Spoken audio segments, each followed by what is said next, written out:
अस्सलाम वालेकुम व्यूअर्स, मैं हूं अब्दुल हमीद नौतियार और आप देख रहे हो मेरा यूट्यूब चैनल हमीद नौतियार ऑफिशियल। आज की इस वीडियो के अंदर हम डिस्कस करने जा रहे हैं अर्ली ट्यूडर पीरियड को, यानी कि जानेंगे कि ये जो ट्यूडर डायनेस्टी है इसका बैकग्राउंड क्या है और इसमें कौन कौन सी चीज़ें आ जाती हैं और कौन कौन से मोनार्क जो थे वो इंग्लैंड के इस टाइम पीरियड के अंदर आ जाते हैं। तो वीडियो के एंड तक जुड़े रहेगा। अगर आप हमारे चैनल पर नए हैं तो चैनल को सब्सक्राइब करना ना भूलिएगा और वीडियो को लाइक कीजिएगा। चलें शुरू करते हैं।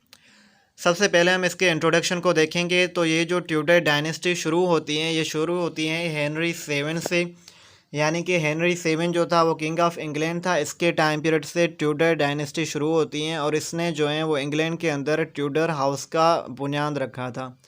ये जो बंदा था ये first monarch of the house of Tudor था, पहला बंदा था जो कि पहला मोनार्क बना था हाउस ऑफ ट्यूडर का। और इसी टाइम पीरियड के अंदर जो है इंग्लैंड को 6 सोवरेन मिले थे, यानी कि 6 मोनार्क जो थे वो इंग्लैंड को मिले थे, जिसमें हमें Henry seven, Henry eight, Edward six, Mary one और एलिजाबेथन वन मिलती हैं। अब सबसे पहले हम डिस्कस करेंगे कि ये जो हेनरी सेवन है ये किंग ऑफ इंग्लैंड किस तरह बना था और फिर इनका जो फैमिली बैकग्राउंड है वो क्या है। तो चलें इसको देखते हैं।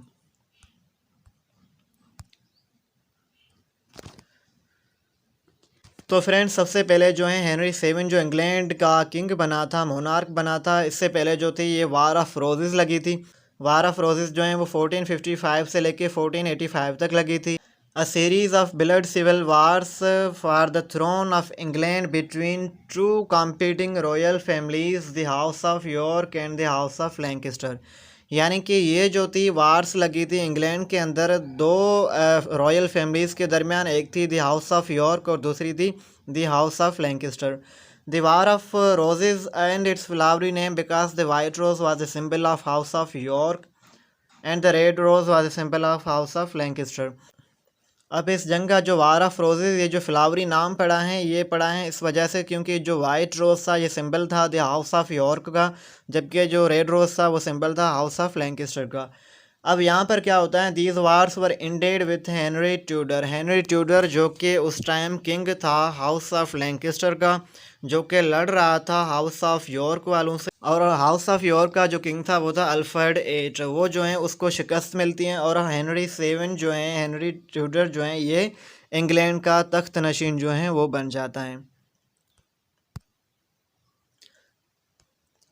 अब आते हैं हम इसके फैमिली बैकग्राउंड के ऊपर। ये जो हेनरी सेवन था इसकी जो हुकूमत होती हैं, ये जो तख्त नशीन होता है इंग्लैंड के अंदर 1485 से लेके 1509 तक। फिर इसकी जब डेथ होती है तो इसका बेटा आता है हेनरी एट। अब ये जो हेनरी एट था इसका एक भाई था जिसका नाम था आर्थर, और आर्थर की जो बीवी थी वो कैथरीन ऑफ आर्गन थी। अब जब ये आर्थर जो कि हेनरी एट का भाई था, आर्थर की जब डेथ हो जाती है तो जो कैथरीन ऑफ आर्गन थी ये विडो बन जाती हैं। जब ये विडो बन जाती हैं तो ये जो हेनरी एट था ये क्या करता है, उस कैथरीन ऑफ आर्गन से शादी कर लेता है, यानी कि अपने भाई की जो विधवा बीवी थी उससे ये जो है वो शादी कर लेता है। अब यहाँ पे जो हेनरी एट है इसकी ये पहली शादी थी कैथरीन ऑफ आर्गन से, और ये चाहता है कि इसको जो है वो कैथरीन ऑफ आर्गन से बेटा हो, लेकिन इसकी शादी के बाद जो है इसको एक बेटी होती है जो कि मैरी होती हैं, जो जिसे हम जो है वो क्वीन मैरी या ब्लडी मैरी भी कहते हैं। तो ये क्या चाहता है, फिर he want divorce because of no son from Catherine. फिर ये जो है वो कैथरीन से डाइवोर्स चाहता है, तलाक चाहता है, क्योंकि इसको उससे कोई भी बेटा पैदा नहीं हुआ था। तो इसके लिए वो है वो चर्च के पास जाता है। अब चर्च में जो है वो इसको अलाउ नहीं किया जाता दूसरी शादी करने के लिए और तलाक देने के लिए। तो फिर ये क्या करता है, एक बिल पास करता है एक्ट ऑफ सुपरमेसी का 1534 के अंदर, और ये खुद ही जो है वो हेड ऑफ चर्च बन जाता है।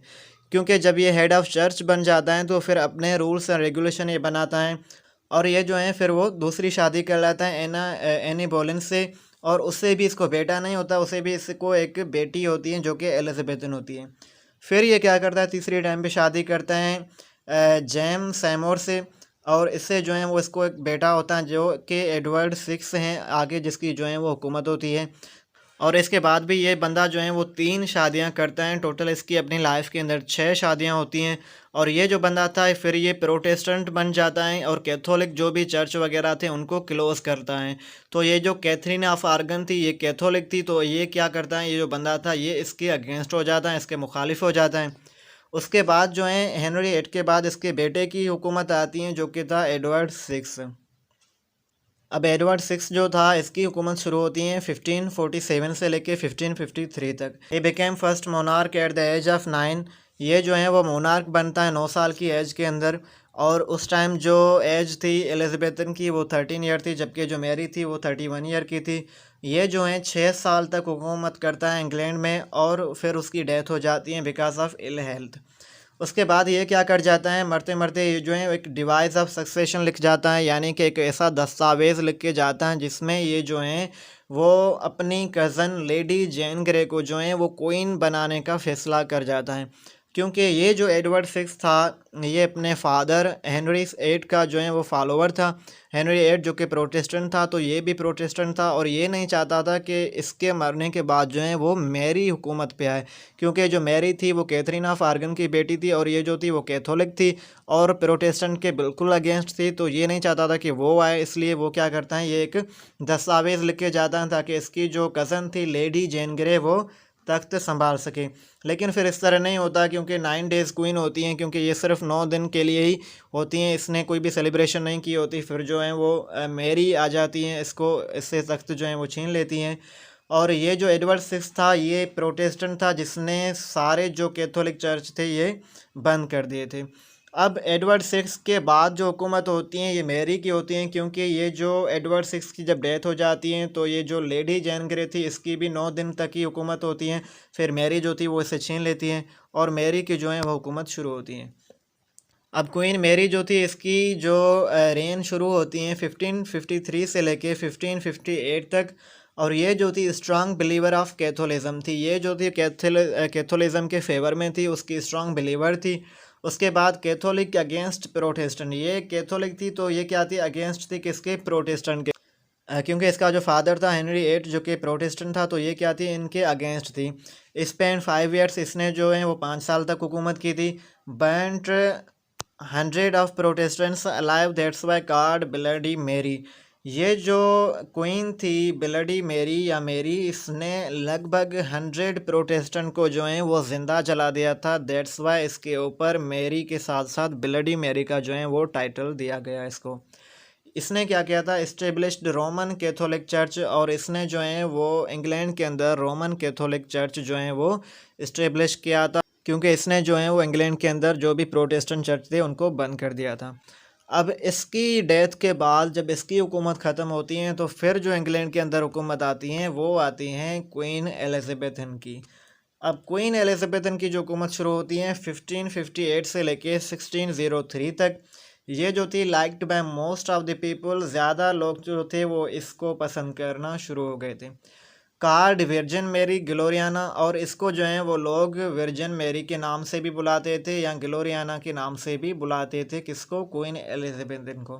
फिर इसने जो है opened Anglican church, reformed church, इसने जो है वो एंग्लिकन चर्च ओपन किया था इंग्लैंड के अंदर, जिसने एक रिफॉर्मेशन लाई थी या एक रिफॉर्म लाया था, और जिसे हम रिफॉर्म्ड चर्च भी कहते हैं। वो चर्च जहाँ पे जो प्रोटेस्टेंट थे वो भी आ सकते थे, तो जो कैथोलिक थे वो भी आ सकते थे, यानी कि दोनों को अलाउ था कि वो दोनों आके इबादत कर सकते थे। इसमें जो ऐसा नहीं था कि भाई कैथोलिक जो है वो ना आए या जो प्रोटेस्टेंट थे वो ना आए। तो इसने जो था वो दोनों को अलाउ किया था, क्योंकि उस टाइम पे जो हालात थे वो बहुत ख़राब हो चुके थे मैरी के बाद जो थे। तो इसने जो है वो दोनों लोगों को जो है वो अलाउ किया था कि ताकि एक ही जगह पे आके एंग्लिकन चर्च के अंदर वो इबादत कर सके। इसने जो है वो एक्ट ऑफ सुपरमेसी पास किया था 1558 के अंदर। एक एक्ट जो कि पहले पास हुआ था, फिर ये दूसरा एक्ट पास होता है, ताकि इसके बाद भी जो है वो इसके ख़ानदान की जो है हुकूमत आती रहे इंग्लैंड में। She and her successor become supreme governor of church, और इस एक्ट का मतलब ये था कि ये खुद भी जो है वो गवर्नर ऑफ चर्च बने, और उसके बाद जो इसकी आने वाली जो भी नस्लें हैं ये भी जो है वो गवर्नर ऑफ चर्च बनती रहें, और इसी तरह जो है वो इनकी हुकूमत चलती रहे। तो इसी क्वीन एलिज़ाबेथन के साथ साथ जो है ट्यूडर डायनेस्टी का एंड होता है, और इसके टाइम पीरियड के दौरान जो इंग्लैंड था ये एक मेजर यूरोपियन पावर भी जो है वो बन जाता है, और भी बहुत सारे जो है इसके अंदर चेंजिंग्स आती हैं। तो उम्मीद करते हैं कि ये सारी चीज़ें जो हैं वो आपको समझ में आ गई होगी। तो हमारे चैनल को सब्सक्राइब करना ना भूलिएगा, वीडियो को लाइक कीजिएगा, ताकि और भी हम आपको इसी तरह की वीडियोज़ जो हैं वो देते रहें।